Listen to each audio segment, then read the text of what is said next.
Ringer Fantasy Football Show. My name is Dana Heifetz, and I am joined by Danny Kelly and Craig Horlbeck, live in Dublin from Kennedy's Pub in Dublin. We made it. We're here. We actually did it. I actually can't believe they let us do it. I know. It's 10:30 in the morning. We have a Guinness here. We're going to get this show started the right way.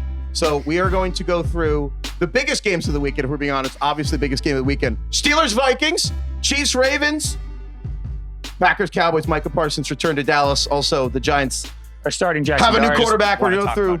I know, it's really all I want to talk about. We're going to have Gregg Rosenthal from NFL Daily, baby, who's going to school us on how we're idiots in fantasy football and just basically don't really understand anything. So we're going to go through all that, do the Ringer 107 picks at the end. But most importantly, we're going to split the G. we're going to split the G right now. We're going to split the G right now. No better time like the present. Who's going to win? Slancha. Slancha. Boom. All right, here we go.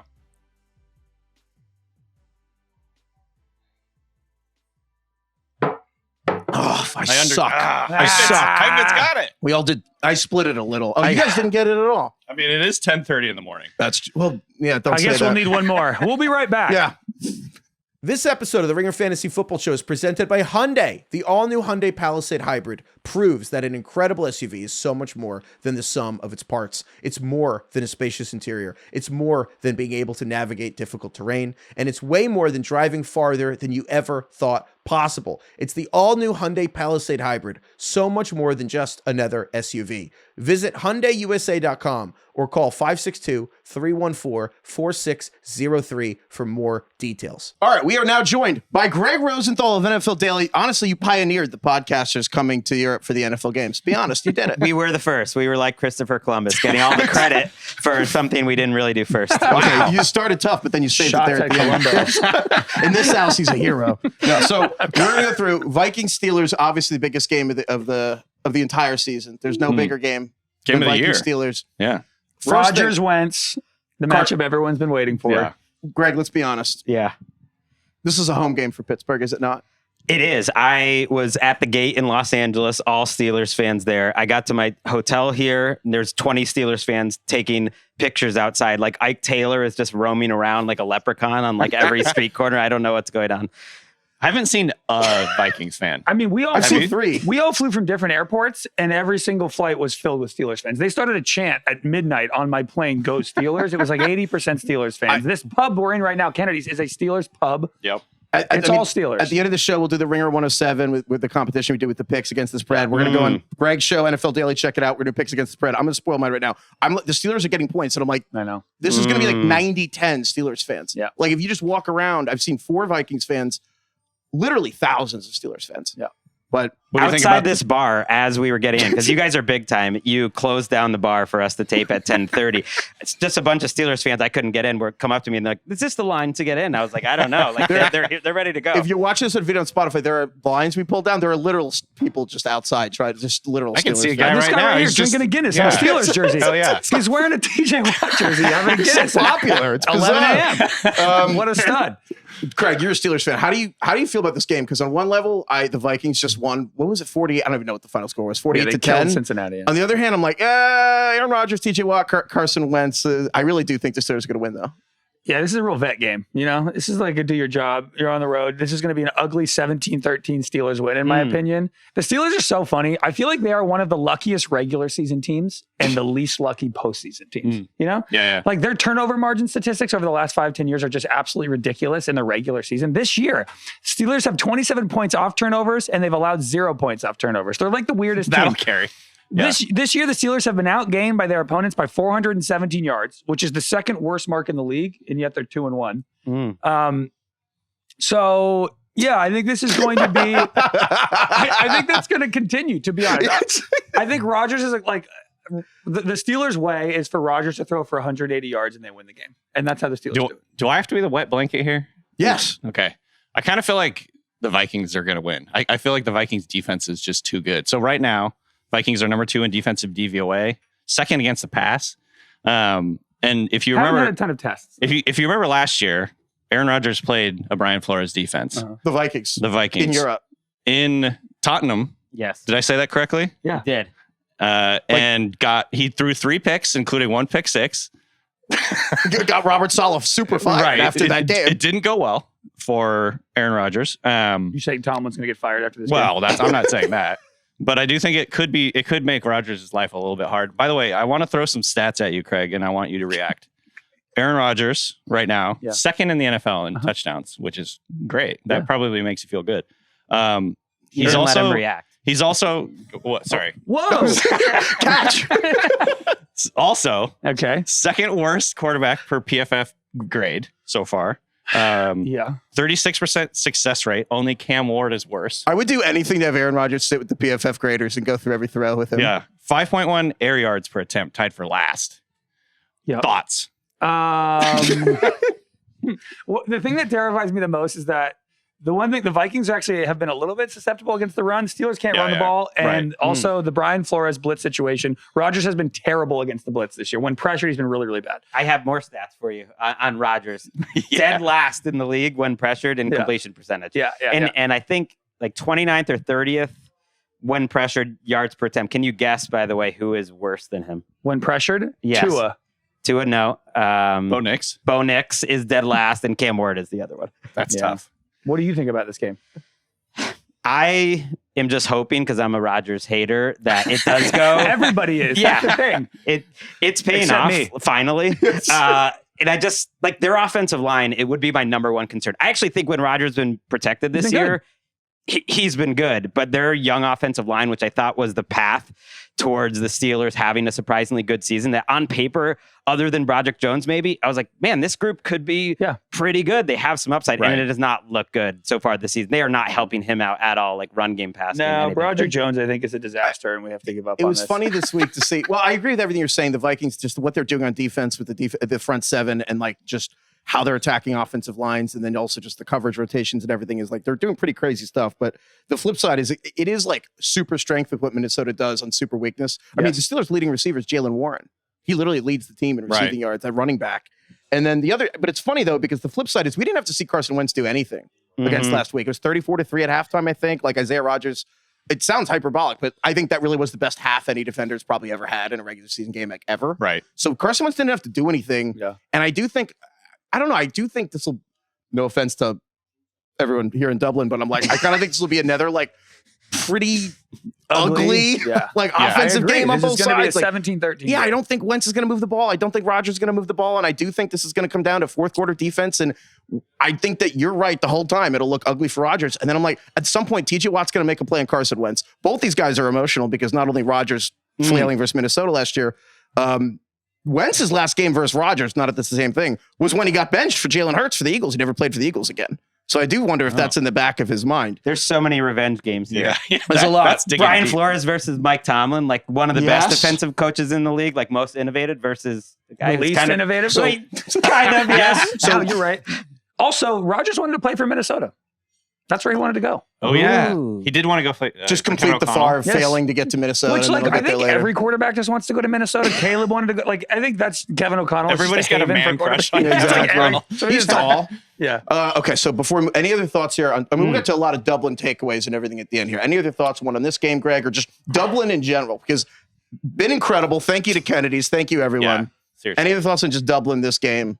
Yeah, it's been a 24 hours. I pretty much got a beat on exactly what this city is all about. I do like your point on Wentz, though, because early in that game last week, I don't think people really watched that game. Like, he almost threw an interception. He took a couple of bad sacks. He, like, freaked out. I think it's like 7 turnovers total in this game between the two teams. Oh, my God. Yeah. Doing a great job of spreading the sport. Is there any... it's going to be like, oh, yeah, Carson Wentz, quarterback system. Aaron Rodgers' revenge against, like... Europe in general, because last year you mentioned that was the game that was over. He also had a disastrous game a couple of years ago too with the Packers that helped kind of torpedo that season. Can we just say there have been some Rodgers throws this year that have been incredible? Yes. And the like Rodgers is completely washed narrative is dead. I'm not saying that. Yeah. Like we don't like him. His back shoulder to Calvin Austin in the last game is a throw that very few quarterbacks can still make right now, and he is one of them. Rodgers, it's funny too. On one hand, he looks like a guy that there were glimpses where you're like, I see why the Jets traded for him originally before the Achilles, where you're like, I see the idea where, yeah, this is a quarterback that in the red zone, like for a defensive, the Jets and Steelers have the same logic. Defensive oriented team, horrific in the red zone, and you're like, go for it. Like, just we want a quarterback who won't turn the ball over. Rodgers won't do that. But the flip side is the weaknesses of the same offensive line. It was funny this week to see Ben Roethlisberger of all people come out. I see why he's getting rid of the ball because he doesn't trust the O line. I see way too much Ben Roethlisberger in my timeline. You know when a friend defends you in an argument, like me with you guys, a friend defends you, and you're like, oh, I actually feel worse about whether I'm right or not because you agreed with me. Roethlisberger agreeing with Rodgers makes me more confident that this is bad. Like Roethlisberger's like, I totally get it. Yeah. Ben Roethlisberger's podcast not being good is the least surprising news I've ever heard.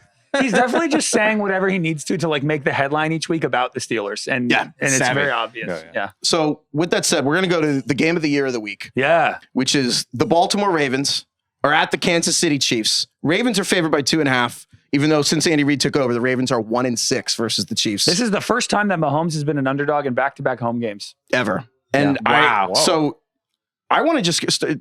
I want to start with you. Just what do you think about just Mahomes being an underdog at home versus the Ravens?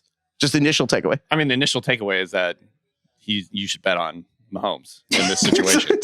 There's just so many examples over the years of Mahomes like coming through in the clutch. You know, the way he plays in the end of games and elevates the crew. Like I've talked about this a lot of times, like the Alexander the Great thing where no one thinks he's like can be killed. You can't kill this guy. That's my first thought that comes to mind here. Also, the Ravens defense really banged up and has been really bad this year. So I don't know if that's going to be enough for the Chiefs offense to look good because they've looked pretty terrible, but that is my first impression. What is your first impression? Xavier Worthy is supposed to come back to this game, which is good because I didn't like living in the world where it felt like the Chiefs offense kind of hinged on Tyquan Thornton. It's like if Tyquan's not making big plays, we have no big plays. And he's actually made a couple big plays, which hurts me as a Patriots fan. Which of Worthy's first three plays this season did you really were encouraged by with the Chiefs? When the Tyquan Thornton catch, when he caught the ball and lifted the... this is actually, if Tyquan Thornton ends up having a great career, it kind of does end the Bill Belichick, Andy Reid debate. Like Andy Reid fixed Tyquan Thornton in a way that Bill Belichick could never. So Greg, I'm really curious. Actually, I think this is a crazy, fascinating game. Obviously, Chiefs and Ravens are 1-2 each. The idea that one of these teams is going to be 1-3 is mind blowing. I actually want to talk about the Ravens for a second. The offense is humming on paper. The Ravens, scoring 37 points per game, most in the NFL, pretty good. They scored a touchdown 40% of their drives for Baltimore as a touchdown. And so you look at it, Derrick Henry, 6 yards a carry. So you look at it on paper, it's incredible. And yet in reality, Ravens are 1-2.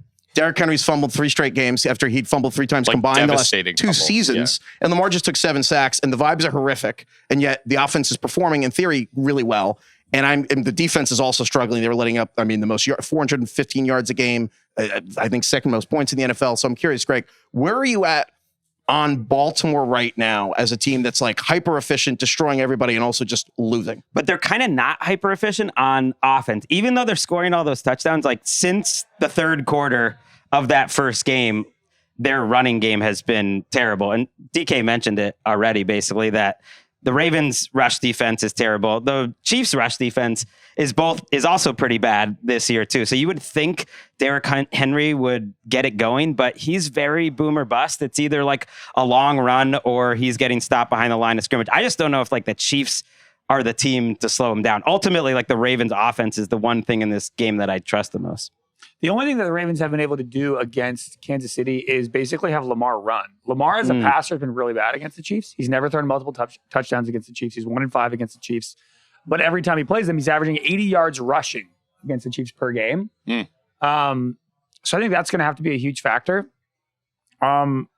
Lamar versus Spags has never worked out. And remember, the last time they played was week 1 last year. That was that Isaiah Likely game where the Chiefs won by 7 because Likely caught that touchdown at the end of the game, but it was 1 toe out of bounds. Right. He might be back. Ended up losing. He might be back. That's a nice thing. Spagnuolo has always wanted the Ravens to not have design runs to the running game. And as cliche as it sounds, they don't want the Ravens to get a design running game going, and they want the ball in Lamar's hands. Yeah. Like as a rusher, and they have, even in the AFC Lamar as a rusher game, this year actually hasn't done a whole lot. He's been rushing less than he ever has. This is a factor this week, I think, especially because last week he had 7 sacks, you said? Yeah. And tied for most of his career. 5 of those were in the red zone. Yeah. So he was just trying to hold on to the ball. I think there's going to be a focus this week probably for them on look, if you don't see the play, just take off, because Right. they had so many of these sacks where he's trying to hang out in the back and like scramble around in the pocket, and he got tripped up like 3 or 4 times. You don't ever see that with him, by the way. He's like so slippery in the pocket. What did you make of that with the Lions actually managing 7 sacks from Lamar? I think he was surprised that receivers weren't open, that he's just not used to seeing that. But I think, DK, you hit it too, that if he had just gone, like Just take off. There were plays They were to be spying made. him the whole game too. They almost have too many, not too many guys, but it is hard to like find the balance. You would think you'd see more Justice Hill or Keaton Mitchell too. You would think you would see more of the secondary receivers. Like they do have enough players. I think likely will help a lot in that regard. And I do think, I do think the Ravens sometimes get a little in their heads, not just in the players. Something about John. Yeah, you think? Everyone's stressed. This is like the stress ball. And it is. And also, I at some point, people are humans. They're emotional. And again, It's a stress bowl. It really it is. is the stress ball. I know, It's like, one of these teams never is going mind- to be 1-3. Well, the stress on the Chiefs. Well, that's the thing with the Chiefs offense too. The Chiefs are moving the ball. They're somehow 8th in EPA per play. DeBundo at the Ringer here. I couldn't believe that stat, but I realized it's just scrambling from Mahomes, because Mahomes is scrambling the way he does at the end of games and the end of the season all game, because it's the only way they can move the ball. To be honest, they can't run. He's leading their team in rushing yards. Already. Are you guys enjoying the Isaiah Pacheco march to 100 yards this season? It's like they should stop the game this week if he crosses 100 yards. Present him with a jacket.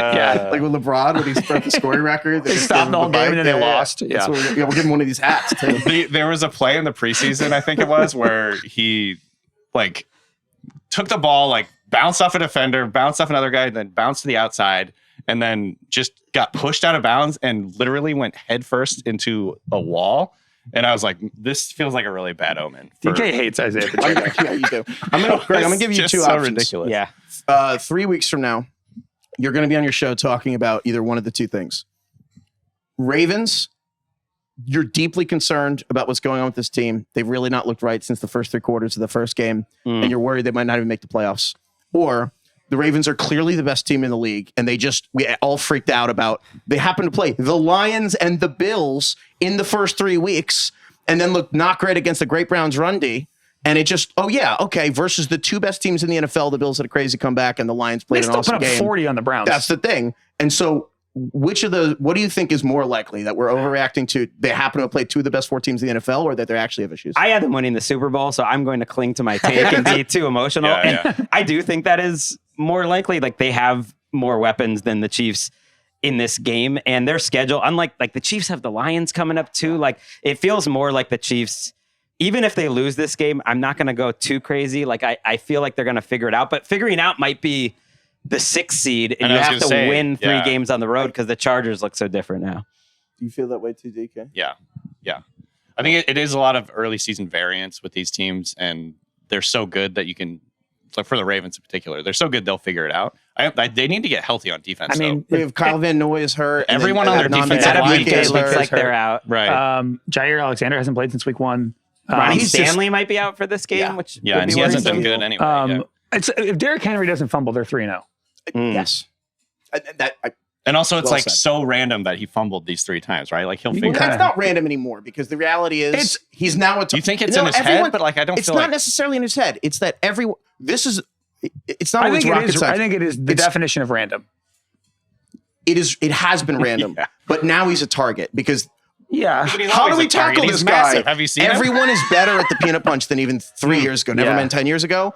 Every team, I think, used to have like 0 to 1 guys that could do the peanut punch really well, like 10 years ago, 15 years ago. Every team has 6 guys now that can do it. And I do like the whole thing is he just runs through. I don't know. I'm a little nervous about it going. He's not going to fumble every game. If I set the over under on 2.5 fumbles for the rest of the season, Over. I think I would take under. I would go under 1.5. I'm a little nervous about it. I want to see the Ravens figure out their goal line off. Frankly, it's cliche. They need to finish. They need to finish seasons, obviously, but like they also need to finish these drives where they get it to the does goal feel line. like they can score from 20 out, but they can't score from 1 out. It feels big when the time, Mark yeah. Andrews touchdown looked easier for them Yes. from 20 yards out. Yeah, then they just need to get it.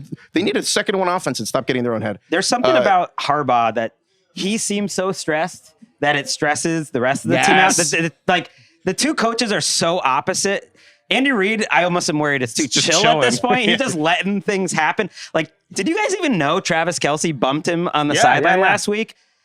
Like, imagine if George Pickens bumped Brian Schottenheimer. That would like provide like a week. Right. Everyone's just like, Harbaugh, oh, it's fine. It's Travis Because it's Kelce. happened a few times. He kind of crashes out. There's like the Harbaugh when obviously Belichick did the substitution stuff or whatever, and Harbaugh crashed out. But even I don't know. I do think Spagnuolo, not getting in his head, but they do stuff to mess with the Ravens sometimes. And Also, Andy Reid is like big enough he could like go out there and play. Large man. Andrew Reid, pass champion. champ. Did you guys see it at Throw us. halftime of the Chiefs game last week? Andy Reid did a sideline interview, but he refused to stand still. He walked with Yeah, her I saw towards that. the tunnel. Yeah. I thought that was Everyone's awesome. obsessed with the walking interviews now. Yeah. Everyone loves the He's walking like, look, interviews. You can talk to me, but I'm not slowing down. The power move. I got things to say. Kelsey's coming for Grab me. it till I get to the tunnel later. Oh my God. All right, we're going to keep rolling with these games. But first, the Ringer Fantasy Football Show is brought to you by FanDuel. It's one of the biggest weeks in sports, and FanDuel is turning it into a full-on celebration, introducing FanDuel Boost Fest, where every day from September 25th to September 28th brings you a 50% profit boost on the biggest matchups in football, baseball, golf, and more. I kind of want Mahomes as a home underdog, and I'm taking the Americans in the Ryder Cup and the Steelers at home because honestly, it's just, you know what? I boost all those things. However you play, the 50% profit boost is ready to go every single day during Boost Fest. Download the FanDuel app or head to FanDuel.com/Ringer Fantasy to jump into Boost Fest, where the games are big and the boosts are bigger. Must be 21 plus and present in select states, or 18 plus and present in DC, Kentucky, or Wyoming. Opt-in required. Bonus issued as non-withdrawable profit boost tokens. Restrictions apply, including any token expiration and max wager amount. See terms at sportsbook.fanduel.com. Gambling problem? Call 1-800-GAMBLER or visit rg-help.com. Call 1-888-789-7777 or visit ccpg.org/chat in Connecticut. I want to get to one of the rare games that you can really just mark your calendar to. It's just completely, utterly, disproportionately fascinating, which is the Green Bay Packers are at the Dallas Cowboys Tough this for week. us to mark our calendar because it starts at like 1 a.m. I know. We really, we didn't, we scheduled this whole thing before the Parsons trade. So, so this is Sunday Night Football. Obviously, this is the Micah Parsons revenge game. And just to recap, the Cowboys they sent Micah Parsons and they got two of the Packers' next first-round picks, 26, 27. And they got Kenny Clark, and then the Packers signed Micah Parsons to a 4-year deal with $120 million guaranteed signing. Calling it a revenge game is funny though, because I understand the disrespect but is it's there, not. but it's like, thank you for sending me to a better organization. Micah, so before we even get into this, Greg, we were actually live on a show when this broke during the take purge. I saw you later that night. Yeah, you did. And I'm curious, I guess don't bother with what your reaction was at the time, but how do you feel now about this trade? Like, just to restate the obvious for a second, because our reaction was, this is preposterous. It is one of those where the most obvious take is actually more right than you even thought at the time. It's like the worst trade I can, like, in the last 20 years. Yeah. And it looks even worse now because you can see the multiplying effect that Parsons has on everyone else in Green Bay. And then you can see the subtracting effect. I thought the Cowboys were going to have a good pass rush, that they actually had all these other guys that would pop. And they're the worst pass rush in the league. Like, they couldn't get anywhere near Caleb Williams. And if Parsons was there, I'm sure Donovan Ezeraku and Sam Williams and Nealon, like, they would all look better. Yeah, don't worry though. They fixed their run defense. Right. Dallas has allowed 9.1 passing yards per play, which is not only the most in the NFL, it's the most by a yard. Like, in the entire spectrum is between 5.5 and 9, and no one else is at 8. They're like and they're at 9 worse. yards a play. I don't know if you guys know this. There's only 10 yards to a first down. They gave up 450 yards to Russell Wilson. And then he got benched. He got benched. You know, has that ever happened before? Somebody threw 450 yards and 2 weeks later he's been benched? It bought him exactly 1 week. I just came up with a theory on that trade that Jerry Jones, because he did that Netflix show this year and got really into the whole Herschel Walker trade, he just started being like, hey, we got to go back and play the hits. We got to go back to the old days. Like, this is our new Herschel Walker trade, except let's get like the 27th best defensive tackle back in the trade. Right. It really is just honestly incredible. I do keep coming back to the Succession line, in the first line of Succession, where Logan Roy just says to Kendall, and he's just like, sometimes business is just a big dick swinging contest. And I just think that really is what happened here between Jerry and David Mulugeta and Micah. And I do keep coming back to that. Was somebody, I don't remember who this was. I saw it on Twitter. And it was like, someone was asking, why is Jerry Jones giving a post-game press conference? and I think someone was like, you new here? Like, yeah. He Dude. just like inserts himself into every aspect of it. Jerry Jones, still older than Joe Biden. It's an extra tough beat for the Cowboys that the Packers just lost to the Browns. It would be way more better for our jobs if they hadn't just lost to the Browns. It's probably better for them to crush this game, though. Like if they were 2-1 coming off the Browns, I do think they're probably more focused. I do want to just say, to your point though about the lack of revenge, Micah said this week, I think they're going back to Dallas. And Micah said, I think they're going to give me a round of applause. There's no hard feelings there, at least from me. It's going to be a great atmosphere. I kind of think he's right. Yeah. Yeah, I think so too. He's not going to get, Billy, do you think you're going to boot? He's like, I think if he boos or applause, what do you think Parsons I think gets? it's going to be booze because they're just mad about the whole thing. You think that's their way to get back at Jerry Jones? They need like maybe? signs that say to we're cheer not for him? booing at you, We're Micah. booing someone else. Yeah. Like We're booing the situation. Don't boo. Did vote. they boo Luka when they went back to Dallas? Like they didn't, right? What'd you say? Luka. No, they didn't boo Luka in Dallas, right? Oh, that's a good question. No, I don't think they I feel did. like they they- boo Nico. They chant fire Nico. Yeah, I in think every they were game. giving him love though. Yes. But I don't think you boo Micah Parsons. We're being told that they cheered. I don't think you boo him. You can't boo him. If you're a Dallas fan, you don't boo him. You boo They're Jerry. gonna boo. They'll boo. Fans are fickle. speaking of I don't think they're podcasts, though, applaud. They love him. He wanted to stay. It's like Yeah. More than you say- don't boo him. no. He said he's going to feel bad hitting Dak Prescott. considering though he true. No, he was won't. like a generational pass rusher. I do think he's the best pass rusher to be drafted in the NFL this century. I feel like the Cowboys fans had mixed feelings about him. Hold on. Yep. Other than You're Garrett, right. What about It's Garrett? either him or Garrett. Yeah. It's either him or Garrett. But from the day he entered the league, he's been better his first 4 or 5 years because he was Defensive Player of the Year runner-up as a rookie. Right. Which I mean, is he was like crazy. immediately a huge impact. You're probably right after him. I would say Myles Garrett, but you're right. He probably is the second best pass rusher. And the idea that our reaction when this happened was he's like Reggie White. Like you just don't let players like that go. And Not in their prime. But Yeah. I get their point where it's like we can't play 3 players half your cap. But Bill Barnwell makes the great point. It's like that's your fault because he put a number on it. The Cowboys exacerbated the overall cost of these contracts by dragging it out for attention. Exactly. Yeah. CD, Dak, and Micah by basically the number is $90 million is how much they blew on the deals, and it should be 37%, not 50. But It's the opposite of hitting the glory hole. yeah, no, this You stuff. said sports, or business sometimes comes down to like a dick swinging contest. And like the older I get, the more I think like it also comes down, like people keeping their jobs or not comes down to like who's a dick or not.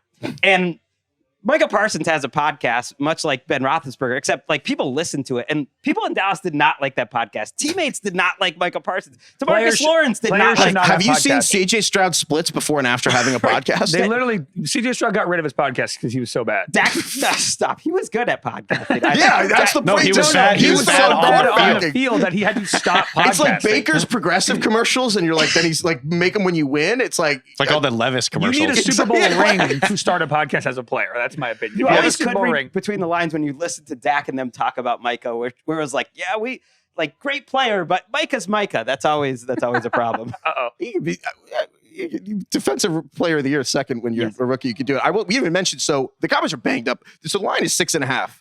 Yeah. And also, there's 2 things we didn't go into. One, obviously, the Packers' history of owning and destroying the Cowboys. You can go all the way back 60 years to like the Ice Bowl and the Packers being the first dynasty, and then the Cowboys taking over. But even since like the recent history of the Cowboys in the playoffs, it's kind of just getting rocked by Green Bay. Their last And it's playoff game, they got destroyed by Jordan Love. murdered. Like McCarthy got fired. I don't think Jerry Jones even wanted to fire McCarthy, but then I think that led to ultimately like it was so embarrassing. It was kind of hard to come back from. But then you go back to the Des Caudic game. Like honestly, I think McCarthy got hired in the first place because the Packers kept beating Dallas, Right.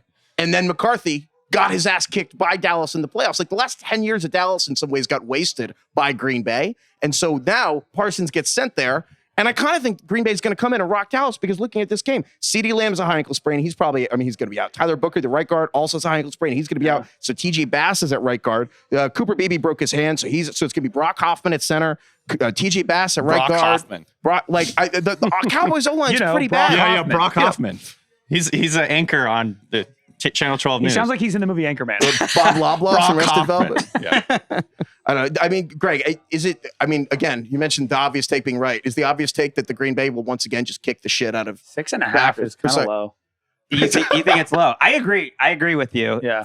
Check out the NFL Daily Pick Show We'll with get you there. guys. That's coming up. I agree because like the Cowboys defense is like setting new ground for being terrible. And you think about like the Packers owning the Cowboys. How about Matt LaFleur owning Matt Eberflus. And like, he just doesn't have the guys. He's running a system that made sense with like the players worked for Dan Quinn. They do not work for Matt Eberflus. And they just lost. I always like a good team coming off of a loss. That's why the Browns loss is a really good. That is really such good a great Packers point. were like talking about going undefeated. Like, dude, come on. That's such a good point about LaFleur running Eberflus, because I got to tell you, what an ick. If Eberflus can't beat Caleb Williams, where he just coached the rookie quarterback for a year, and then the best performance of Caleb's career was against you, who are you supposed to beat? I know. Greg, we call the Dallas defense the stripper that you think is into you, because you can't tell if when a player plays the Dallas defense and succeeds, like Caleb Williams had like the best game of his career, is that real? Is Caleb actually improving?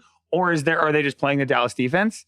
Matthew Golden is that guy this week too. Like fantasy, like this is your Matthew Golden week. Yeah. He started popping a little bit, but you would think like he'll go crazy. He's going to have 170 yards and 3 touchdowns. You'll put him in your lineup the next week, and then you're going to bench him this week. And then next week, you're going to be like, oh, it's wow. It's a good question. How many Green Bay wide receivers are you starting in fantasy? Oh, that's a great. I actually think you can play Dubs, Wicks, and Golden. And Wicks? Dude, 9 yards a pass. Also, here's the thing. Wicks is bold. Before the Browns game, Wicks is playing less. I would actually rather play Golden, believe it or not, because the playing time slipped. But before the Browns game, Packers were sending it downfield. Love is one of the last quarterbacks left that rips the ball downfield the way, like the Favre. Yeah. And so we kind of keep joking that Love is aesthetically Rodgers, but he has Brett Favre's brain, which is like just overall a tough combo. On the football field. Sorry. Yeah, it's super great, Claire. Thank you. That's so we don't get sued. Comedy show. But no, I do think that Love, but the Browns game I don't think is representative. I think they're going to rip the ball downfield, and I do think Golden and Dubs is playable. So you probably should play them. I think they're going to have 300 yards passing. The Cowboys pass rush doesn't have anything. Like Caleb had so much time last week. It is a good test though of how low is this going to get for Josh Jacobs? Like is he actually going to take advantage? Because Josh Jacobs quietly is like a cornerback who just has a great year like every other year. And I know he's backed up a couple years in a row, but he reminds me a little of like Dominique Rodgers-Cromartie every 3 or 4 years would be the best cornerback in the league. Like that's kind of where Jacobs is at right now. And it does not look good. Their run blocking is bad, but you would think this week you better go They have off. weird stuff. And I do think that is the Packers' weakness is probably on the O-line. It's kind of hidden well because their offensive coordinator is one of 2 or 3 in the NFL. It's actually like an offensive line coach. And I do think they, in some ways, scheme it up in a way that you forget about it, but then you remember it at important moments, especially when injuries. And they have just weird things going on. Jordan Morgan still wants to be a left tackle. It's just, there's a lot going on there. But I don't know if you know this, the worst moment in the history, well, there's been a lot of mistakes they've made, but the worst one probably ever was Josh Jacobs. I just told everyone to avoid him the year that he ended up leading the league in rushing, which is... but it was coming off some terrible years. Well, he looked awful. With the Raiders, right? Wait, when did he lead the league in rushing? Was it with the Raiders or with the Packers? It was with the Raiders. The Raiders. Yeah. Your memory is horrific. I can't remember who won the Super Bowl. Your memory is so bad. I think 4 years ago. It was like the 2021 season, I think. All right. Any other thoughts on Packers-Cowboys? This is just unbelievable. I think this is an amazing... NBC must be thrilled that this is Sunday Night Football. Before we move on here, any parting thoughts on Packers-Cowboys? I do think Micah... I think he gets applauded. Luka got applauded. And I think that... Can we bet on that he'll get applauded? Yeah, what's the FanDuel line? Sure. I think he's I'm not allowed to as an employee, but maybe like a Guinness Sunday night or something. There we go. Yeah. Yeah, we'll put that in Boost Fest. Micah Parsons applauded. I think he gets boost. I do like the possibility of it just being George Pickens' time now. It's like he's gonna be like, I'm the man now. And like they're trailing by 20 and just like what happens. He's gonna be stoked. He'll have 15 targets, they'll lose by 15, but he'll be happy. He's gonna be having fun He's out gonna be thrilled. He'll have 120 yards, that'll be great. He's fighting. Yeah, he's gonna fight people when he doesn't get targets at the end of games they actually could win. And then this one, yeah, you're right. The other thing to mention here is this is just for fantasy. Dak has been really good this year. He is the PFF number 2 rated quarterback. He has 11 big time throws on the season. I think it's just going under the radar that he's been good again because their defense sucks so much. I can't believe they're 1 and 2. I can't believe that's a real stat. Big time throw. That's what it's just. I think it is actually a cool throw. It's a cool stat because it gives you an example. It gives you an idea of like they just like need to give it a better name. He's making like the most ridiculous throws. Yeah, it just sounds like it was made up by like a kindergartner. Big time throw. The big league chew. Yeah, how many big time throws does he have? 11. Why are you so good at kid talk? Yeah, it is really funny that it's like the foremost analytical site in the world, but like Steve Palazzolo's like son created this one. Like wearing a suit on ESPN, you're like, Dak Prescott has 11 big time throws. What the fuck does that mean? Next thing we come is like, I threw up. You know what it means. You know what it means. I like it. Oh my God. All right. Let's get to Game of the week. Most important game here. the game. This is the game of the year. for Really, Heifetz think about it. psyche. I don't even want to say anything. The Chargers are at the Giants. Wait, we know what your thoughts are about I know. Dart. I want wanna Gregg's thoughts. Chargers are getting 6.5. Chargers 3-0, first time since 2002. Gregg, they've benched Russell Wilson. Jaxson Dart is going to start this week. What do you think of the situation? I think they waited. It was weird they waited 3 weeks too long. I am buying the preseason of Jaxson Dart. I am too. Like, you think he should have started game one? And I Still came my in beating being heart. skeptical. So I am Same. already Yeah, yeah. giving I up. thought he was going to be terrible, and I thought he looked. I'm worried that I'm falling into the Kenny Pickett trap, where it was the second year of Yeah, Kenny but he Pickett's only threw preseason. like 11 passes. In He the was preseason. yes, that's fair. Yes. That's fair. He was like 11. He was like 12 for 16 for 20 Yeah. yards, and everybody was like, Pickett had the year to develop. He's Joe got Montana. all the pieces. He's a leader. That was the further we get from the Pickett thing, it's like the Steelers during COVID didn't like leave their offices and they're like, did you guys know there's a quarterback that works in this building? Yeah, people And they love just that took narrative. that guy. There's also kind of, to me, that's a little bit of a red flag now in retrospect. And I'm thinking about this with JJ McCarthy too. It's like that they didn't play him very much in the preseason. Like Kenny Pickett, I'm talking about. He had like, at one It was point like he was three like touchdown drives. It was and we like all they were went like, crazy. we're good. We're gonna keep these vibes going. We don't want him to like start sucking, and then the confidence, and then people start calling for his head, whatever. Like JJ McCarthy, same deal. I thought he played like a few series in the preseason, looked pretty sharp, and then you get out in the regular season, it's like, I don't know about this. Dart had, I think, like 50 something dropbacks, Yeah. and It's like a full game's worth. he was doing Yeah. all the things like I didn't think he was going to do, which was like he was getting to his second read. He was decisive. He was pretty accurate. And the game against the Patriots is what did it for me, was the last week too. Because speaking of big time throws, like Big time foes. Really big throw. Doesn't equate, Daddy. He threw it deep. he had a couple. Mark that down as a big time throw. He had he only played, I think, the first quarter or quarter and a half of that game, something like that. And he had 3 or 4 dimes downfield. The trigger phrase. Come on. Don't use the term time. How dare you. To Bo Collins. Nickel, quarter, anything else. To Bo Collins and Jalen Hyatt. I think they dropped them all, but I just was like, okay, I'm so in right now that he's a better option. It was a 2-part thing. I also never understood why anyone thought Russell Wilson was an upgrade on anything they had last year. It didn't really make any sense. The reason Russ and Jameis are on the roster, we could just start from the This is beginning. the here. timeline. Yeah, it's Dable and Shane kept their jobs, in my opinion. This is not reported or anything. I just think big time that Chris Mara, who's brother of the owner, big time throw, big time take. Fuck it, let's go back to the We should have a big time take. segment. Big time take. Big time take. Josh Jacobs, Big no time good. throw of the week. Big time throw. Why is that? K. Whip Williams. Tawoma Dunze. That's going to get old really quick. That'll get old really quick. Turnover where they play Right there. turns into like, ouchie. My biggest Why do you do boo-boo. that? I think Joe Shane kept his job and Brian Dable kept their jobs because I think they didn't want Daniel Jones to get signed to that deal. I think Chris Mara, owns the team, is in the personnel department. He wanted him. And I think that they kept him because they're like, we can't fire these guys for Daniel Jones sucking when they didn't want Daniel Jones. So they gave him a year, but they're also like, fucking make the I thought playoffs. Daboll wanted to re-sign Jones. I think they say things they have to say. I don't believe think in your theory. Like I Joe believe in Shane, your but at the theory. end of the day, Hard Knocks, Joe Shane's kids are on the show.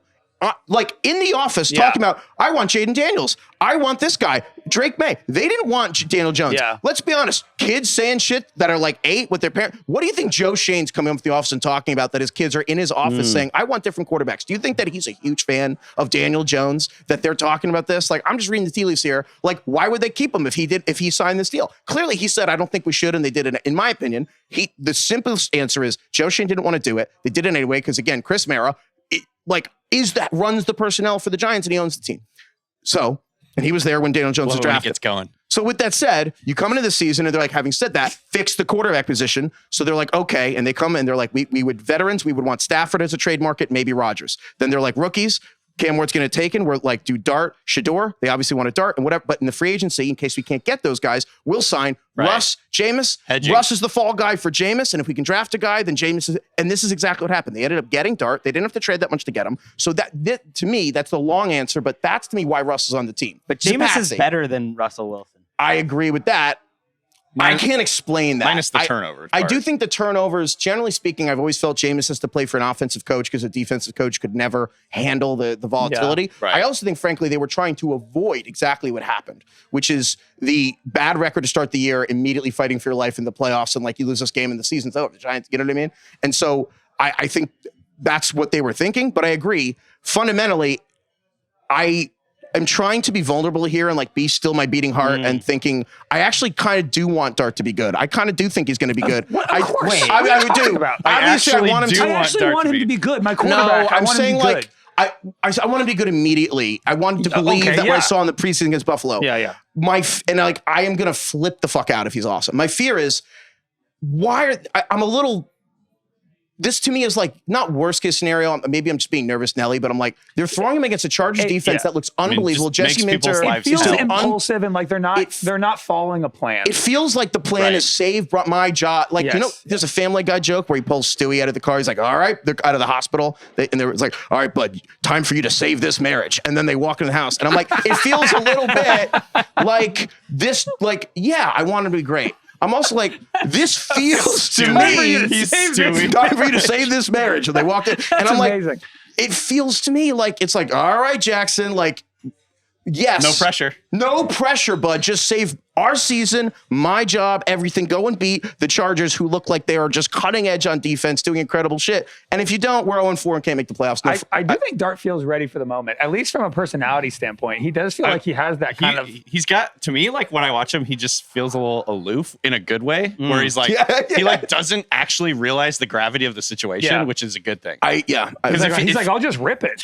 Right. Like, I'm just going to be ripping it down. He would not be like mean mugging the camera, eating the W with Jameis Winston on the sideline. No, that wasn't real. Yes, it was. That happened in the preseason. No, it wasn't. He didn't really put his fingers in his mouth. That was AI. That was AI. Actually, we never figured out if it was AI. No, I don't think it was AI. No, I saw the original video. Did you see this video? The original video, he's just like pretending. And then they added like the full penetration. If you're listening, can someone invent something to tell me if a video is AI or not? I want to plug in a link and just be like AI or not. Someone fix this. That's a huge problem. I think that's the first video I've ever seen. Like, if that was not AI, wow. Reality is over. Like Brian Dable, like the light came on in his eyes though in a way that I have not seen since like he was with the Bills. When he was in the preseason, the whole offense was different. It was like this up-tempo, athletic quarterback. And meanwhile, you have Russell Wilson, who never fit like Brian Dable's offense in the first place. So it's like they talk about like Dable during regular season practice is on another field coaching up Jaxson Dart. Well, so I do feel like he'll be more inspired. The players, I think, will be more into it. I like it. Overall, though, I was concerned about Dart as a prospect coming out for a bunch of reasons. The Lane Kiffin offense, and also just I think he played a lot and didn't improve as much as I would have hoped in college. But overall, I actually think as much as it's going to sound stupid if he sucks ass, and I'm talking about the preseason in retrospect, I'm like, they had their starters in for Buffalo, and I do think the deep accuracy, he has a lot of the good traits of Daniel Jones, which is the mobility. It's so nice to watch a mobile quarterback again. Like, that is phenomenal. And then also the toughness, putting his body on the line, but I do think the deep accuracy he had in the preseason made me miss, actually, the pre-neck injury Daniel Jones that could rip it.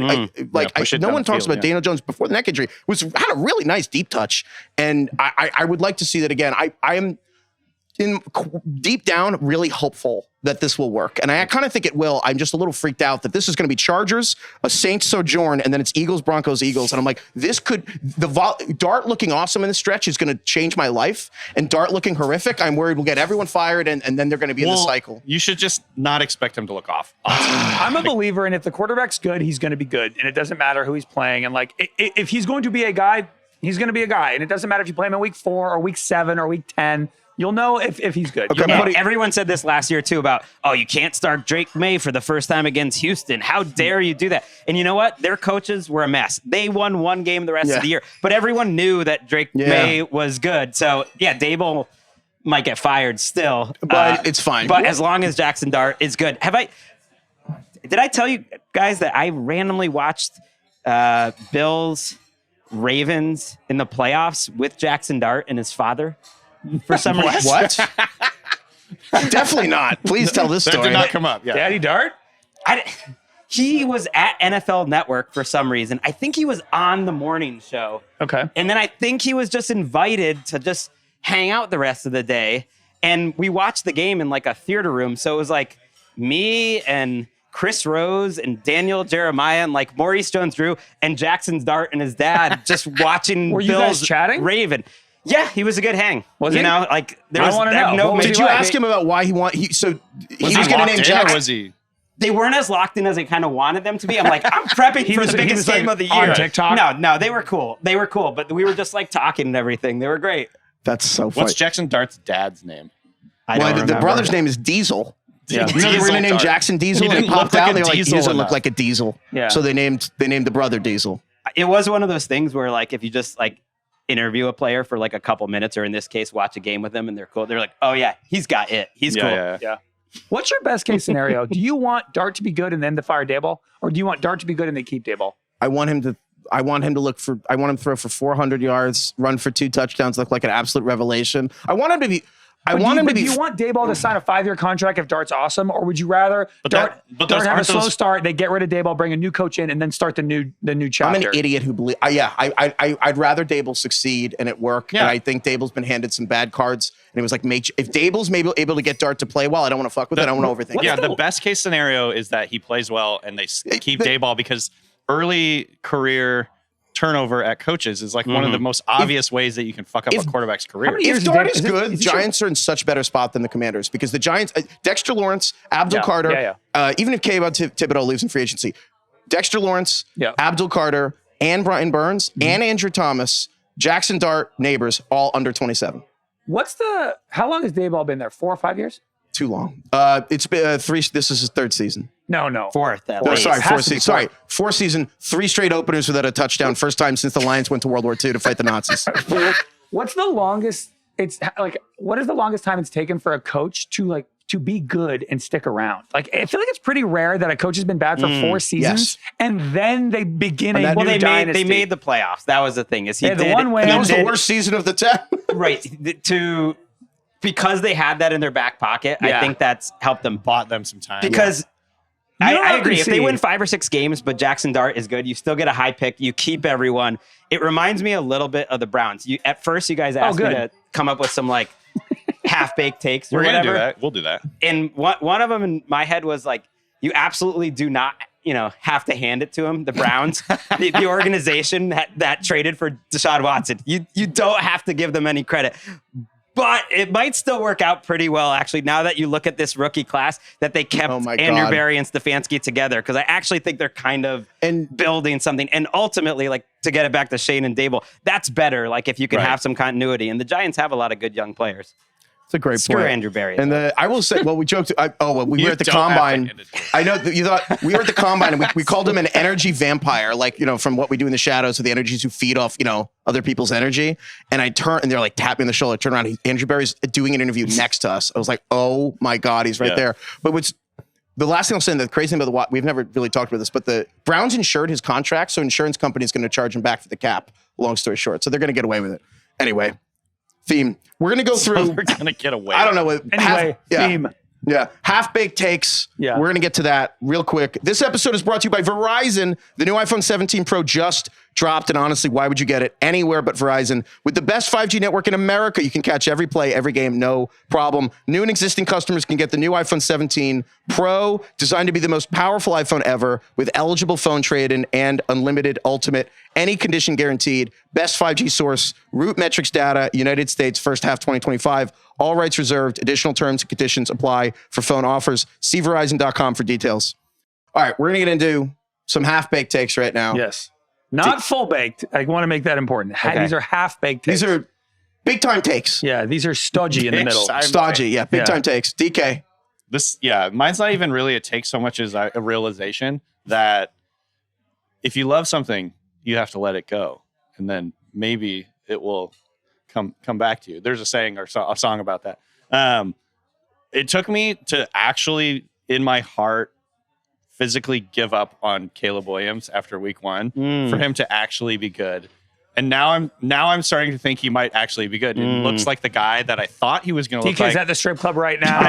I'm like, man. Plays the Cowboys once. I think she's in love with him. Peppermint's on his lap right now. Caleb and I have a connection. And he's like, you know what? I think this is it for Caleb. So anyways, I just want to get your take. I truly actually kind of gave up on Caleb Williams after week 1. And then now I'm like, oh crap, I shouldn't have like gotten off the train. What do you think of obviously the first 3 weeks so far? I think it's dangerous to let someone go that you really care about. Right. Then they might not even realize that you cared that much and they'll just leave and you'll just be like, advice. man, I should have let them know. Yeah. I think you're in a dangerous spot as a takesman right now because the worst On spot, the razor's edge. like the worst spot to be is to wholeheartedly believe in something and then make a whole show about it of like, I'm finally giving up on them and then go back, but then you're wrong on the going back. It's like you with Travis Hunter. Yeah, it's like me with Travis Hunter, yeah. I feel like these 2 weeks were good signs, but I'm not convinced out of these 2 weeks. Because if you watch even last week where the numbers were crazy, the receivers are so open. There were some crazy throws by him that weren't good. Like he actually had like 4 or 5 or 6 clunker throws in that game. Yep. And I know he can make the really special throws. I think his floor is higher than people realize. He hasn't been as bad. But in terms of being that like next level Ben Johnson guy, like he missed 5 or 6 throws, even in that game that Jared Goff would have just like nailed. That's a good point because I was actually not looking for Caleb Williams stats, but last week Caleb Williams led the NFL in off-target throw rate, and I was like, "What?" I thought he had a good, and I was like, "Wait, there's something wrong here. Am I sorting number by week 1 3? in boo-boos? Yeah, boo-boo throws. Ouchies. So I think that I'm coming to the realization that people who compared him to Kyler Murray coming out were probably the closest good comp for him because I think Kyler Murray is still at a point where, I mean, just last night when the Seahawks played the Cardinals, like, if you're looking at Twitter, it's like, Kyler Murray fucking sucks. And then in the second half, it's like, wait, he's pretty good, actually. I like him. Like, made some big throws. So it's like, I think, but that's like the encapsulation of his entire career. It's like when we decide Kyler Murray sucks, then he'll have a good game and kind of like bring us back in or whatever. So I feel like that's probably going to be ultimately where Caleb Williams' career goes, but I don't know. This kind of segues into my half-baked take. I feel like right now, maybe for the first time ever, coaches are more important than quarterbacks. Whoa. I think because it's of X's and O's, not Jimmy's and Joe's. I kind of think because of the nature of college football, I think the nature versus nurture thing, where I think a lot of these quarterbacks coming in are all like really green. You can't tell based on what they're doing in college if they're actually good or not. The Caleb just scrambling around thing. Half these guys aren't doing anything in the combine anymore. Like you can't actually see if these guys are good. It's all based on kind of perception and the raw athleticism you see in college. They show up and it's like, the Vikings fans, I think, would take Kevin O'Connell over any quarterback. They would rather keep Kevin O'Connell than any quarterback. Yeah. I think Bears fans, if it was like right now you have to give up Caleb or Ben Johnson, I think they give up Caleb. The Jags, it's like I think you would keep Liam Cohen over Trevor Lawrence. I think the Niners, if it was like you can have Kyle Shanahan or Brock Purdy, they would keep Kyle Shanahan. And I don't know. I think there are the unicorns. Obviously, there's the Mahomes, there's like the Burrow, there's the Lamar, Josh. They are that, and when you combine that with a great coach, you get Super Bowls.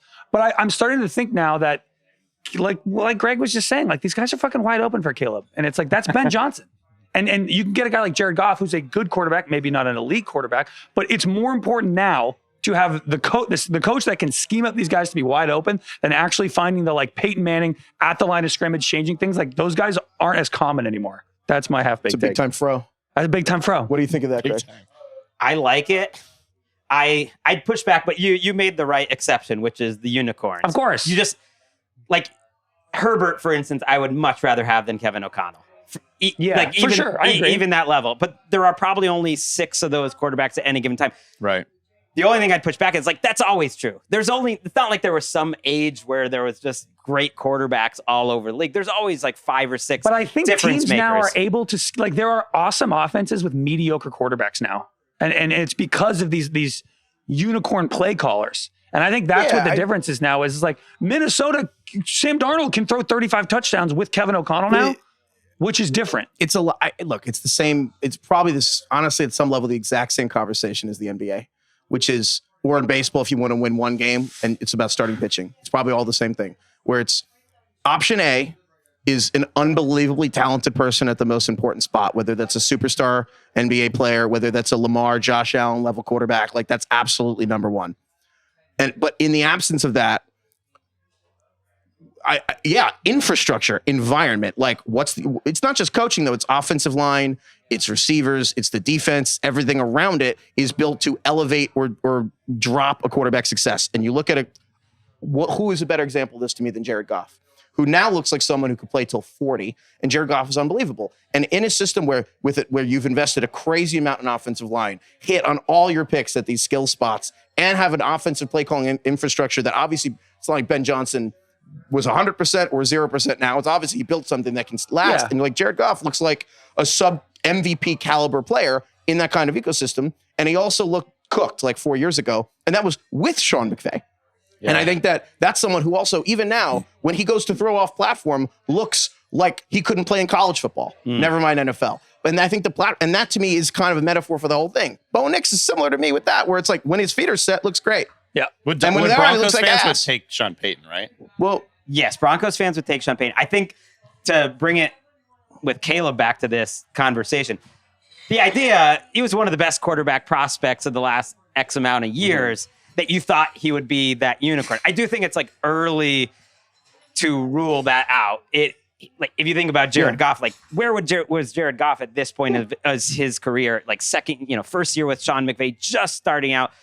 The signs aren't amazing, but Kyler Murray to me is a pretty low floor even for him. I think his floor is probably even higher than that, which isn't bad, which means like if he keeps getting better, which he should, then you can win with him. and it's still early though, to the Caleb point. How did Mahomes do his rookie year? He didn't play. He didn't play. And I'm like, they went 12-4 with Alex. They had won 5 division titles before He threw Patrick Mahomes 50 stepped on the touchdowns field. the second year. Yeah, he was literally the best player in the league in the second year. Fair. And I will push back. The last start of that year was so good. It was good. I wrote a huge piece about it in the offseason being like, this start was better than like almost any quarterback had in any game all last year. He's so freaky. Like he looked so good in that one start. It was just like, why are we even starting Alex Smith in the playoffs that year? He looked so good. I'm radical with this. The Chiefs had won, I believe, 4 division titles before Mahomes was even drafted. The Ravens went 9-7 and were the Ravens before they played Lamar Jackson. The Bills had broke the playoff streak before they drafted Josh Allen. They had made the playoffs with Tyrod Taylor, and then they blew it up again and teared it down. The Seahawks with Russell Wilson had the best defense ever. Dak Prescott stepped in, had the best offensive line in the NFL. All the quarterbacks, and I guess you could, with the exception of Joe Burrow, even then, pretty crazy situation. Get Jamar Chase, who we played with for in college. All the quarterbacks, for the most part, almost all of them, had a lot of pre-existing success in the environment when they went to that succeeded. And it is very hard to find any recent examples of a quarterback that played as a rookie for a team that was bad and then made the team good. Honestly, the history is Andrew Luck for the Colts, Cam Newton for the Panthers. Those are the real, a Chrysler 300 looks like a Phantom till a Phantom rolls up. Those are the real best prospects I ever saw. It's why most of the Lamar did. When they put him in the lineup, they won. They were terrible. But when they took him, they went 9-7 the year they took him. But I think he didn't start till they were about 2-6. Fair. And then they went on a run. That's why that's fair. I have DK's memory, so that could be totally out. No, you're right. That is correct. And they went 2-6. They finished 6-2. It's why the hit rate for number one overall picks Exactly. is so mediocre, because you're going to terrible teams, and it's easier if you can hit on a quarterback who's pretty good in the later rounds to show up on a good team. It matters that much more than nurture versus nature. Well, the perfect example of this is Bo Nix, and you had mentioned you want to talk about Nix, and I'm just curious.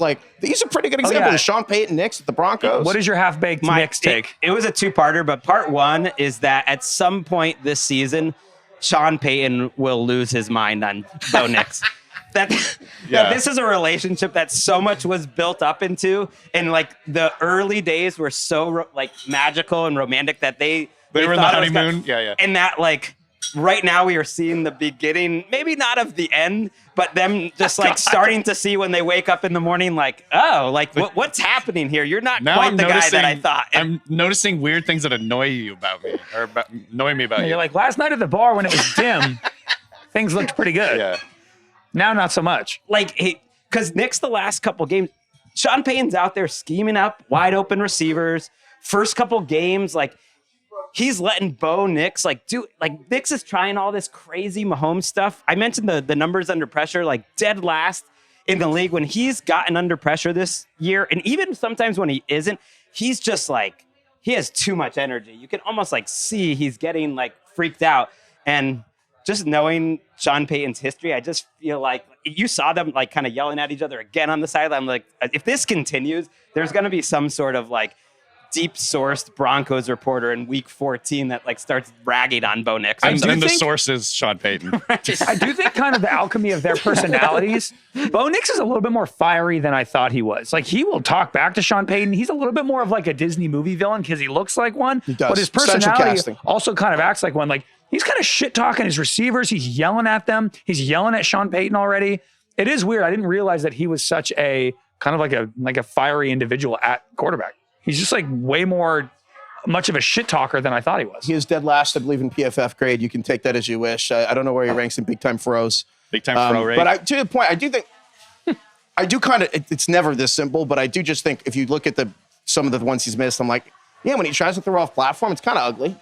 And when he tries to throw on platform, I kind of think he's going to be able to write that. But he kind of needs to have his feet set. Yeah. Frankly, think he's he was talented just- enough to throw that his feet set. Do you think he's just listening to all the praise this offseason a little too much, feeling himself a little bit too much, or what? I do think there's something that's baked into this take. Yeah. Is that Sean Payton said they could win the Super Bowl this year, and all the Broncos fans are like really upset right now. And they lost 2 close games against 2 good Like, teams. they played good defenses. They so should far, not yeah. be panicking. I mean, they should have beaten the Colts. But Bo Nix kind of has been their biggest problem this year, which gets to my theory. Yes, I like that you pointed out Sean Payton will be the source. He's gonna be like through channels. Yeah. I'll never laying forgive the him. groundwork for moving on. I'll right? never forgive him for like yelling at the Saints reporters at one point because he was like, how dare you like say that I would possibly leave for the Cowboys, that I'm like extorting this really old owner for more and more money when I have 3 years left on my contract every single offseason, when it's like, we know it's your agent planning all those stories. Like, it is literally you that you are blaming all the Also, reporters. totally lost in the Sean Payton stuff is the reason the Dolphins lost the draft pick is because Sean Payton and Tom Brady plotted on Stephen Ross's yacht to go to the Dolphins together, and to the point where the NFL found enough evidence they literally took a draft pick from the Dolphins, and then may or may not have extorted the Chargers with one of the lesser financed NFL teams to then get $70 billion Walmart family to give him the money. So yeah, I mean, just I do think this this validates my beliefs in Sean Payton. Everyone who listens to the show knows I hate Sean Payton. He's a good coach in the NFL, but like, we're a fantasy show, and he's the most annoying fantasy coach. Like, in terms of like playing the players you expect to play, giving people a lot of snaps so they get the most touches. It's like he's rotating everybody. They drafted a 2nd round running back. He's barely playing in favor of a guy they signed in like August or whatever. You know, it's like just drives you insane. But the heart of that is because I think Peyton is really fickle with his players. And that is why this is really validating, because it's like, yeah, he just develops these grudges against guys. It's like Shanahan. Like, if you get in the Peyton doghouse, you're fucked. I want to say after I bury Sean Payton that like it's him and Andy Reid as like he's the best very- offensive play callers of the last 20 Very years. Like, clearly. he is a Hall of Famer, and the generous way to point that out for you would be like, all of his offense have like 7 or 8 options that are good, and he's gotten the best out of like Devery Henderson. Like, you'd be shocked when you Terrence look at Copper. like Super Bowl highlights. So much of it's like, you know, Robert Meacham and Lance yeah, Moore and all Meacham, these yeah. like random guys that he's gotten the best out No, of. I try to be clear about that. He's very clearly a good football coach, and the Broncos fans just hate him. should be happy that he's their coach. But everything after that, for like our purposes, is annoying as hell. So with that said, the last thing I want to say before we get out of here, unless anyone else says something, I just want to ask Greg. So you covered fantasy about as in depth as it gets. You worked for Roto World for a decade. Yeah, And you covered fantasy about as in depth as it gets. And you told us you don't have a fantasy team this year. I don't. And I wanted to ask you, are you like happier without it? Are you happier without fantasy football? Yes, on balance, I think so. No. Is that because you work for like in the NFL or no? Yes, I think that's a big reason why that you're at work on Sundays and it's distracting on some level, like hosting a show, or, you know, when I was just on around the NFL, like being part of the show, and you have different things during the day that are making you miserable, like your fantasy team and like your picks for, I get really into like whether my picks are right or whatever. So it's just kind of like one thing that doesn't ruin your day. But when it's great, Yeah. nothing beats that too. Okay. And sorry, one last thing. If you had 50 years and 30 people for unlimited time, do you think you could build Stonehenge? Okay, so let's provide context. So you basically get the same materials that the people or aliens who built Stonehenge did. So you're in that era, but you have 30 friends and unlimited time. Could you recreate Stonehenge? How long do I have? Until you die. Decades. Forever. Well, no, it's just your life. Yeah. You think boom, so? You boom. think you Yeah. could get the stones on top of one another somehow? You and your buddies could figure that out. Well, hopefully someone is giving us this idea, like the idea man to begin with. Maybe I'll be that person. Boom. I'm going to just be assuming one of those 30 is like an engineer. Like I'm not the one leading the way to figure it out. But I think if the odds are between 30 people, I feel like you would have one person to be able to figure that out. Maybe I'm the idea man. You think 1 in 30 people knows how to build Stonehenge? We got a lot of time on our hands. I think Greg could. Wait, I do have one last question for Greg. So you said you used to work for Roto World. Did you Yeah. write the blurbs? Yes. What goes into that? How emotional he and poured personal all his malice can you be? Because you know and when there's his a anger. blurb that's like, "Welp, Cooper Cup sucked again," and you're like, "Wow, this guy's clearly." I think he pissed was at the one who Cooper. pioneered that. What was the oversight on writing the No, blurbs? none. I was the first. I was the oversight, but I was the first full-time football writer they had. Like before me, it was like just a baseball writer. Like when I was on the train home from work, if news happened while I was on the train, like it did not get put up or Right. whatever. So I think it's fun when you're a little sarcastic or whatever, that you clearly have favorites. But the process, at least back then, was you're just like reading every source possible, like every morning. We used to have the morning news thing when like you could get into all the sites free, and you just like read 2 or 3 newspapers for every team, and you put up news that you just look for anything that would be helpful. We have a joke that like if you're making a trade in fantasy and you're trying to sell someone off to somebody else, they can't have a negative blurb. Because if there's a really fiery, angry blurb, no one's going to accept that player. The more sarcastic, you're like not getting that trade done. You can tell when it's like Pat Darty. It's definitely Roto Pat. Yeah, Roto Pat has he's like a signature, you know. It's like another CJ Stroud dud. He's like, Are you surprised? He's like a serial killer signature. Wow, this is not objective. Oh my God. Greg, thank you for coming on the show, man. We really appreciate it. This was a treat. I'm a huge fan of the show and what you guys are doing. So this is a lifelong dream I've had since a few years ago. Wow, Wow, cool. So much. Oh my God. Thank you, Greg. Yeah, thanks. for coming Check on. out Greg NFL Daily, and we're going to be on that. And also just, it's one of the best pods there is. So check out NFL Daily with Greg. All right, today's Ringer 107 is brought to you by FanDuel. We're doing this Ringer 107. We're competing with all the other pods. Tied for first. We are tied for first. No big deal. Still under 500. Don't look at the No, record. don't look at that. Why would you say that? I don't We're know. tied for first. That's Cut what that. we need to know. Okay. I want to just read you a bunch of games I was thinking about. I want to know what you guys think. All So right. we have to pick 5. Yeah. Steelers getting points when all I see walking around are Steelers fans. And it's Aaron Rodgers versus Carson Wentz. And Incredibly bold out of you. Okay. Eagles giving 3.5 to the Tampa Bay. And I know the Bucks play the Eagles tough, but I'm like, Tampa Bay's really injured. Super injured. Texans giving 7.5 points. And I'm like, should they give 7.5 points to anyone? I kind of want to take Titans getting 7.5. Don't think about it. I watched Texans Houston. Interesting. Okay. And I know that's insane, but I kind of like Titans getting Texans. How are the Texans going to beat anyone by a touchdown when they can't score? And then the Chargers giving 6.5 to a rookie quarterback. Don't think about it. Did any of those guys cross your mind? Any of those teams cross your mind? I had Denver. Okay. They're -7.5 against the Bengals. The Bengals defense is atrocious. I do not have as much faith in Jake Browning as I did 2 weeks ago in terms of what they're doing on offense. So I had that one circled. What was the one that you talked about? The Chargers? Chargers giving 6.5 To for Jaxson Dart. Jaxson Dart's first start. Jaxson Dart can look great, have an awesome career, and the Chargers can win by 10 points then. I would sign off on that one. Yeah, What do I you like think? that one. I am a little nervous. Dart's going to be great, but no, I like that one. That's called a win-win for me. Also, you said Houston was favored by 6.5. It's 7.5. That's what I mean, 7.5. So you So I'm get the saying Titans by a touchdown. Titans get plus. 7.5, and I'm would just bet like, okay, it's close because Texans can't score. Do we know if Derek Stingley's playing? He has the oblique thing. It's one of them. Even if he plays, I don't know if it's great, but I kind of like. I actually don't mind that one, to be honest. I mean, you know my thoughts on Houston. Houston beating anyone by 10, even if Cam Ward sucks, it's like moving the ball at the end of the games. I don't know. Maybe it's a stupid bet. Can I give you 2? Please? The Bills -15.5 You against want the to do that Saints. versus the Saints? The Seahawks covered that in the first quarter. against. Yeah, the but they Saints had last a week. punt return touchdown, and I can't remember. There was another like short field The that they Bills are had. destroying everybody, and the Saints are the worst team in the league. I think they're going to win 35-7. We can do it if you want. It's just one of those where it's like you can Sure. be winning Yeah. the whole game and they can just get a touchdown at the end. I feel like those spreads, this is so anecdotal, but in my head, those spreads always work. It's like the team that's always favored by 15 wins by 40. and then one time a year, the team just You know wins. what I mean? One Yeah, game a yeah. year, the Saints just win the game, but only one of the. All right, fine. Okay, so we're Honestly, doing whatever. Bills? That's crazy. I but like yeah, that. Bills minus 15. You want to Okay, take oh my the Bills, God. the Titans? Oh my God. Titans getting this is crazy. If you take the Bills minus 15, the Wait, Titans and getting Titans, 7.5. Plus 7.5. I think Oh we. my God. What about the Packers? Take the Steelers. Six- We're here. Come All right, on. yeah, we'll Don't take be Pittsburgh. cowards. How do we? I think we have to stick to tradition and bet the fucking Colts. The Colts are plus 3.5 versus the Rams. Let's do it.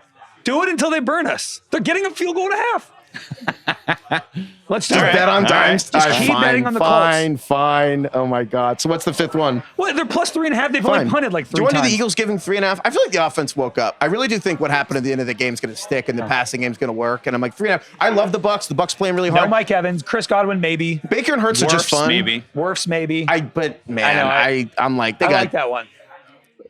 I'm down. Let's do that. Eagles. All right, so that'll be the 5. So Bills giving 15.5, which is insane. Titans getting 7.5, it's insane. Steelers getting points in here in Dublin 2.5, and then the Colts riding the wave. And then what's the last one we just said?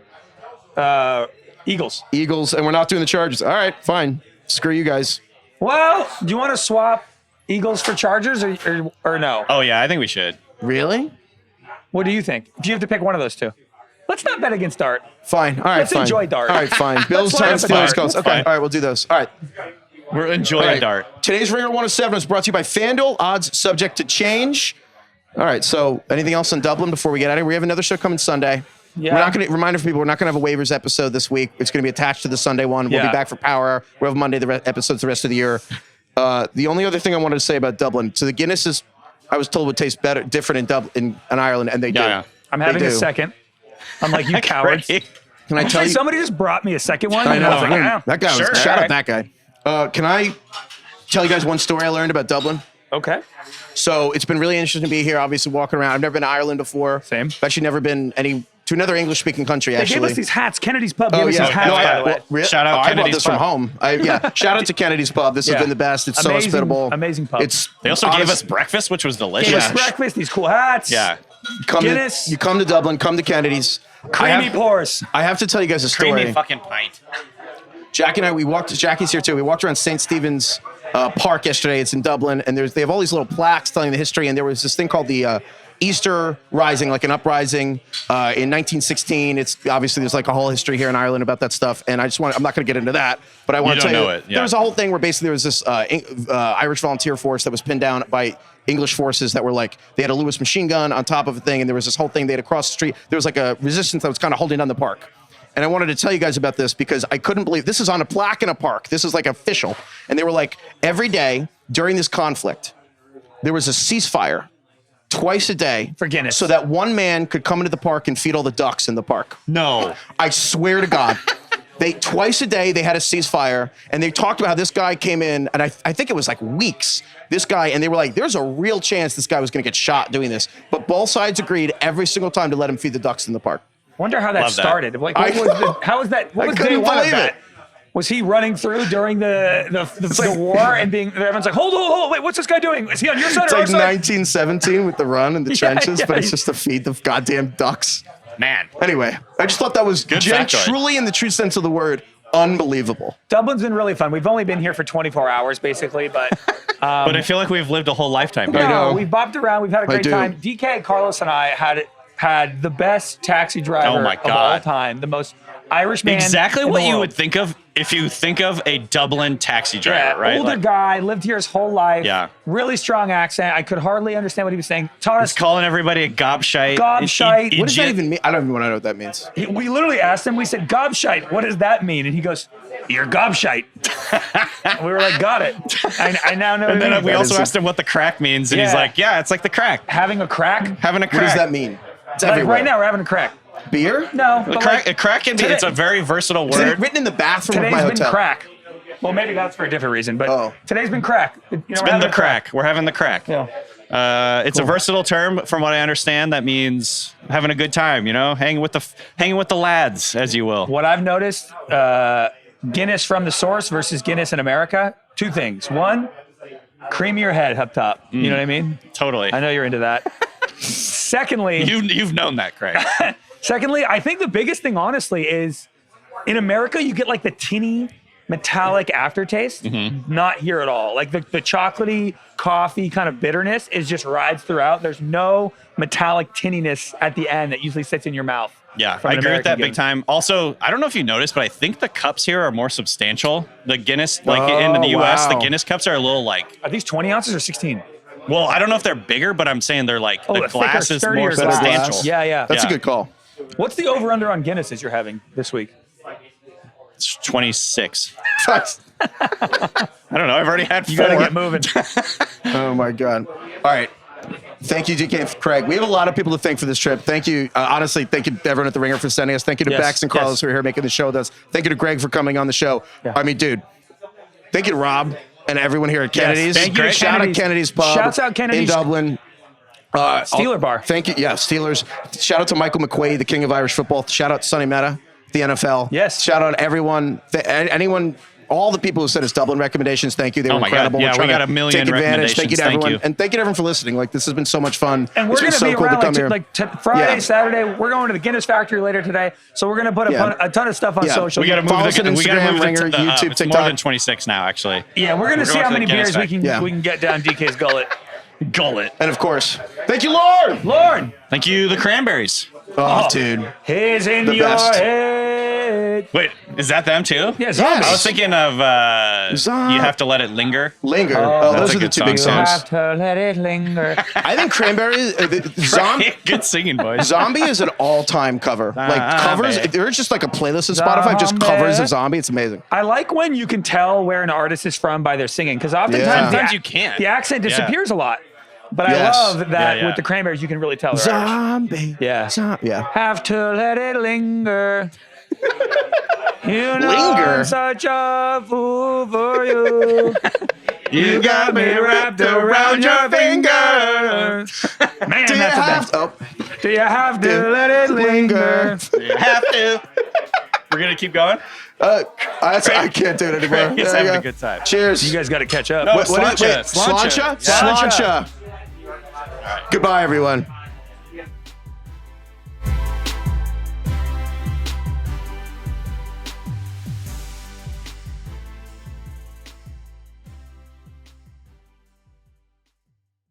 Must be 21 plus and present in select states. For Kansas, in affiliation with Kansas Star Casino, or 18 plus and present in D.C., Kentucky, or Wyoming. Gambling problem? Call 1-800-GAMBLER or visit rg-help.com. Call 1-888-789-7777 or visit ccpg.org/chat in Connecticut or visit mdgamblinghelp.org in Maryland. Hope is here. Visit gamblinghelplinema.org or call 800-327-5050 for 24/7 support in Massachusetts or call 1-877-8-HOPE-NY or text HOPE-NY in New York.